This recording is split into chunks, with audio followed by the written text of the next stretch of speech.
Ok, esse é o último vídeo da série. Os últimos um dia e meio foram muito corridos, muita coisa. Ontem a gente visitou 5 empresas diferentes e agora cedo vamos visitar alguns templos aqui em Kyoto. Nós estamos em Kyoto agora e daqui a pouco eu estou indo para o aeroporto para regressar para o Brasil. Então, vou fazer esse último vídeo contando um pouco dessas experiências dos últimos um dia e meio. E foi um dia totalmente focado em treinamento. Como que o Japão é o Japão, porque eles são muito bons em treinar pessoas. A gente começou o dia de ontem visitando o Correio, uma das estações de correio do Japão.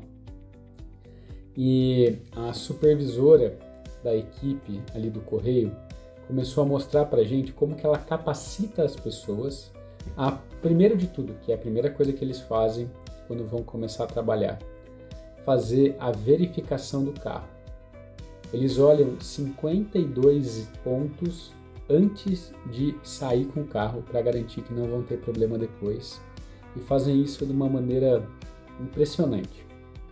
Ela fica 3 meses treinando todas as pessoas novas em como fazer esse checklist de verificação. 3 meses treinando fazer o checklist de verificação do carro. E esse treinamento é feito ombro a ombro, no local de trabalho, fazendo junto, ombro a ombro. E foi muito interessante porque deu para ver como eles olham níveis de detalhes do carro, não só pontos críticos como óleo, água, combustível, farol, seta, se está funcionando, mas outros pontos, inclusive de limpeza. Porque caso precise fazer alguma limpeza, eles fazem na hora antes de sair. E o objetivo deles são 2. Primeiro, entregar para os clientes a encomenda na data combinada, na hora combinada. Eles são muito eficientes nisso. E o segundo motivo, eles sabem que eles estão andando em vias públicas e eles precisam respeitar as pessoas e os carros que também estão andando lá. Se eles andarem com um carro que tem um risco de quebrar, eles vão impedir o trânsito, vão atrapalhar o trânsito.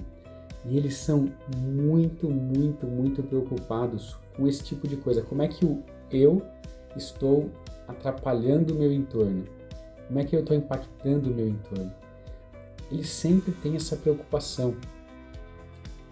E a gente vem vendo, nessa última semana, uma série de comportamentos dos japoneses que mostram muito esse cuidado aos detalhes, esse cuidado com as outras pessoas, essa atenção para a qualidade do que está sendo feito. E a pergunta que a gente tinha, o grupo todo tinha, mas como que desenvolve essa cultura, né? Será que isso é natural? E é claro que não é genético, não é assim que funcionam as coisas. Tudo é feito de forma pensada, intencional. E a gente foi visitar uma escola primária, e tivemos a oportunidade de passar algumas horas com os alunos.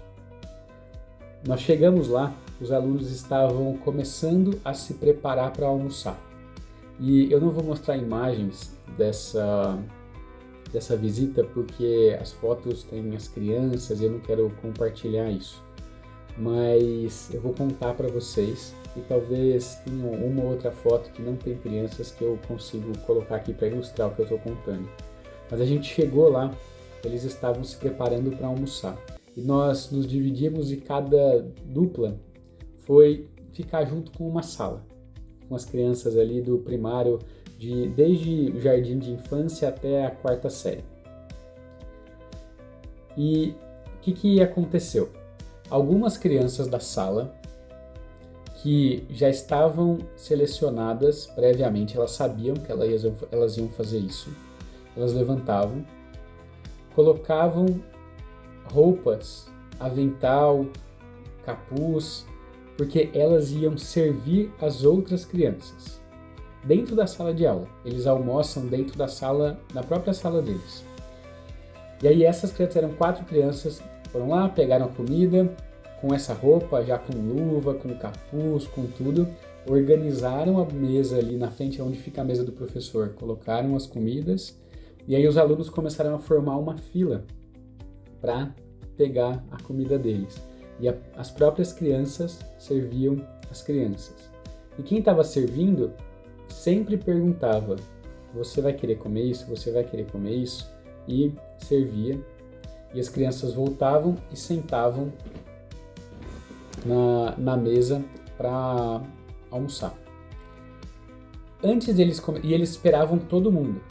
Então as crianças foram, se serviram, sentavam na mesa e ficavam esperando até todo mundo estar servido. Depois que todo mundo estava servido, o professor perguntou: alguém quer devolver alguma coisa? Agora que vocês tiveram tempo de olhar para o seu prato, pensar, refletir se você vai comer tudo, você quer devolver alguma coisa? E algumas crianças levantaram e devolveram, porque Motainai, 0 desperdício. Eles estão ensinando isso para as crianças desde o começo. Por isso que existe essa cultura. Esse é um dos motivos, né? Mas, enfim, devolveram, eles voltaram, todo mundo sentou de novo, eles fazem um agradecimento e todo mundo fez esse agradecimento e começou a comer. Algumas crianças quiseram repetir e repetiram, e tudo bem repetir. E aí no final, na hora que todo mundo tinha comido, eles começaram de novo a formar ali uma fila para devolver os pratos. E eu vou mostrar para vocês como ficou a bandeja depois que eles devolveram todos os pratos. Eles devolveram, não tinha nenhum adulto envolvido nisso, tá? E aconteceu uma coisa interessante nesse momento. Tinha uma das meninas que tinha deixado meia colher de arroz, meia colher, assim, não dava nem para encher uma boca, e tinha ficado no prato. O professor viu e falou para ela: não, você precisa terminar de comer.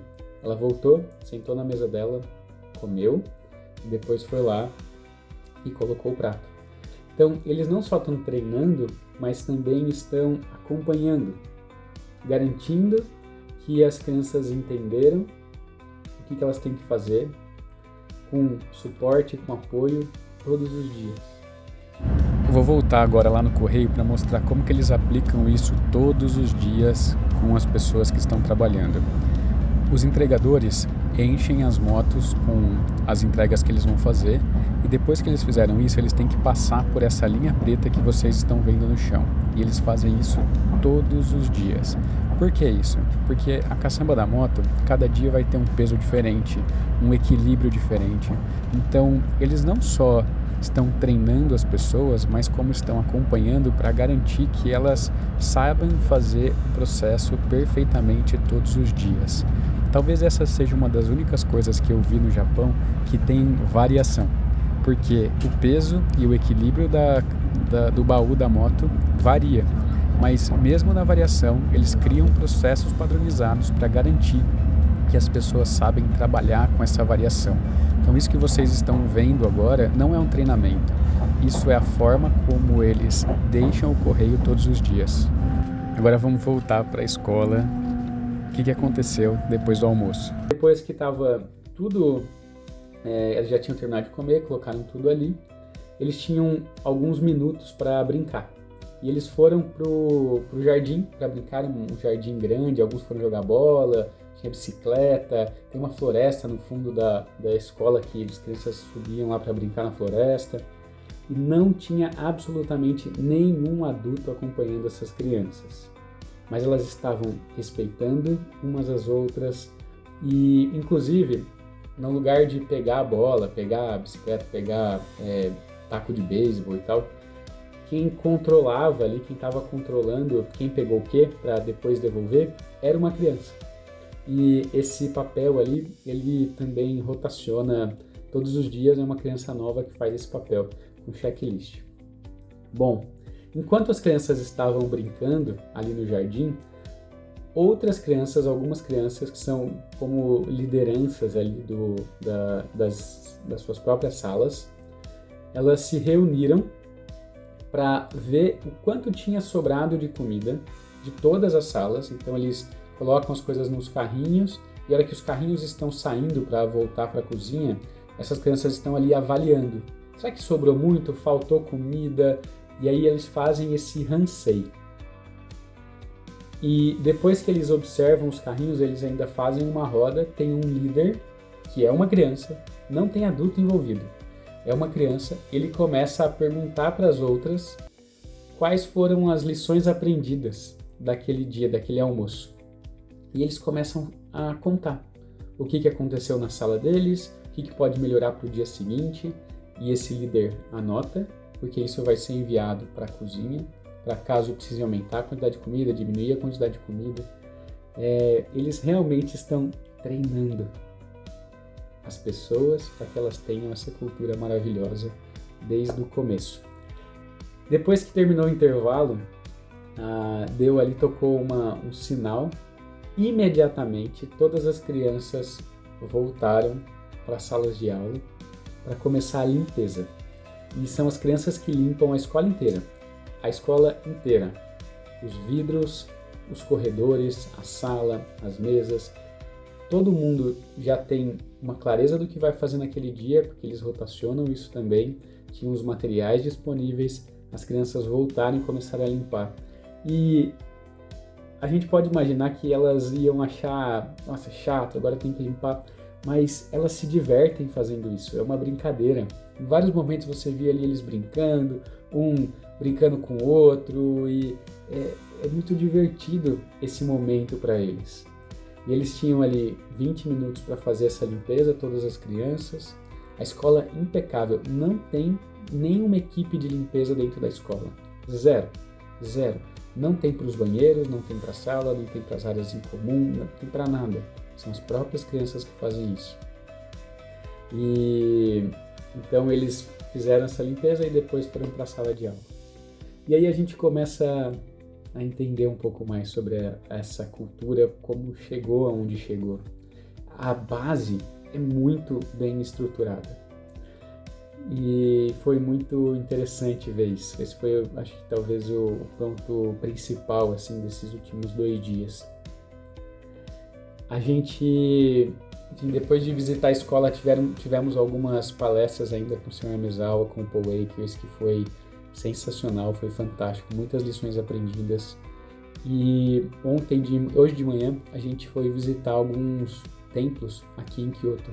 Kyoto tem centenas de templos. Se eu não me engano, são 600 templos aqui na cidade de Kyoto. Kyoto foi uma das únicas cidades do Japão que não foi bombardeada durante a Segunda Guerra, por um motivo muito peculiar. O general que estava controlando a lista de cidades que iriam ser bombardeadas, ele tinha passado a lua de mel dele aqui em Kyoto e ele não deixou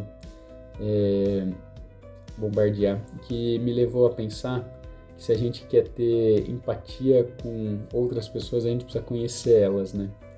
Mas, enfim, então Kyoto é uma cidade muito preservada e tem templos milenares, lindo. A gente foi visitar uma floresta de bambu, visitar um jardim maravilhoso que é cuidado por jardineiros que são verdadeiros artistas, podando cada árvore, cada bonsai.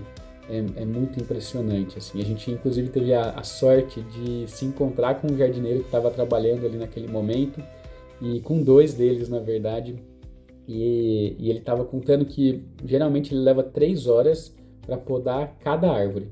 Ele faz isso meticulosamente. E tinha um outro jardineiro que estava cuidando de uma área ali do templo.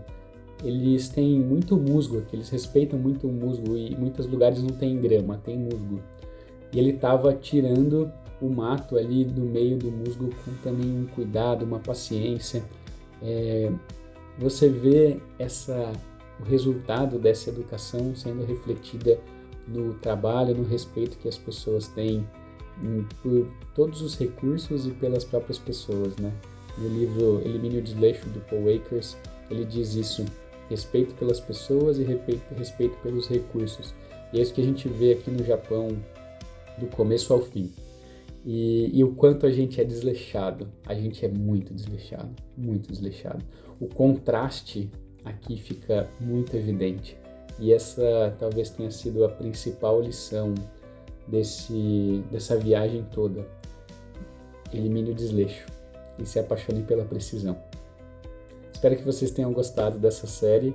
Tem muita coisa por vir, porque agora eu estou organizando todas as anotações, os materiais para fazer mais conteúdo, mais material. Tenho certeza que vai ser muito legal.